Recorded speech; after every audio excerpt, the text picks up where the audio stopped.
پر شہید کبیر کے اوپر کہ جب آپ نے چراغوں کو گل کیا اور کہا اے مجاہدین میں آپ کی جنت کا ضامن ہوں، آؤ میں تمہیں اجازت دیتا ہوں، میں اپنی بیعت اٹھاتا ہوں، چلے جاؤ، لیکن عصر عاشور تک ایسی جگہ پہنچ جانا جہاں میرے استغاثے کو نہ سن سکو۔ لیکن جب چراغ روشن کیا گیا سارے مجاہدین کربلا جہاد کی مجسم تفسیر ہے،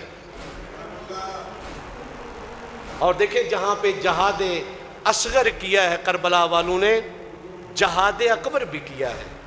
میرے مولا نے پھر انگلی اٹھائی، ہر شہید کو اس کا مقام دکھایا، فرمایا اے عباس تیرا یہ مقام ہے، علی اکبر تیرا یہ جنت میں مقام ہے، مسلم بن اوسجا تیرا یہ مقام ہے، ایک ایک شہید کو اس کا مقام دکھایا۔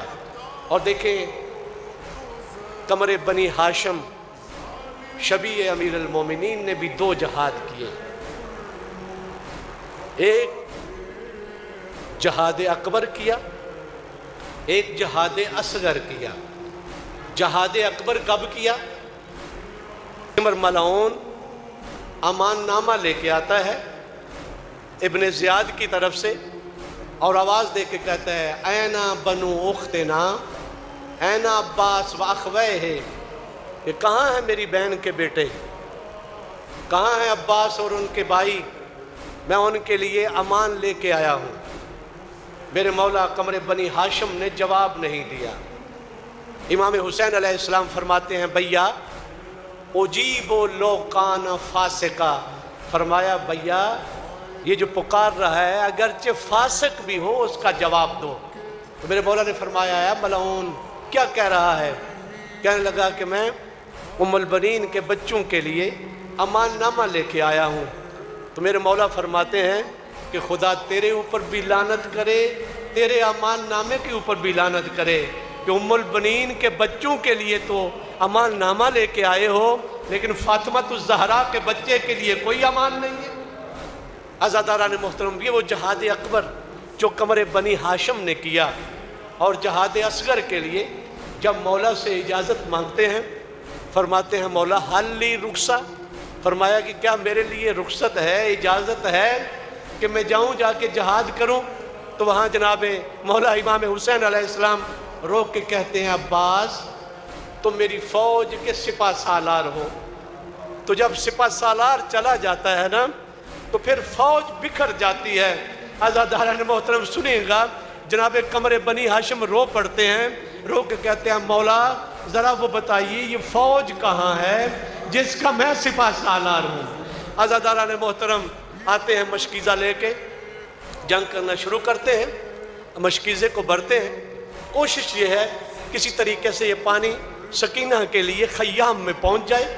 عزاداران محترم یہ تاریخ والوں نے لکھا کہ ہرملہ کو جب مختار نے گرفتار کیا تو اس نے پوچھا ہے کہ ملعون تیرے پاس کتنے سے شعبہ تیر تھے؟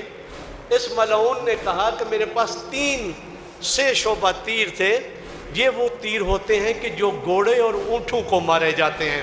عزاداران محترم سنیے گا ذرا، اچھا بتاؤ وہ کہاں کہاں تو نے استعمال کیے؟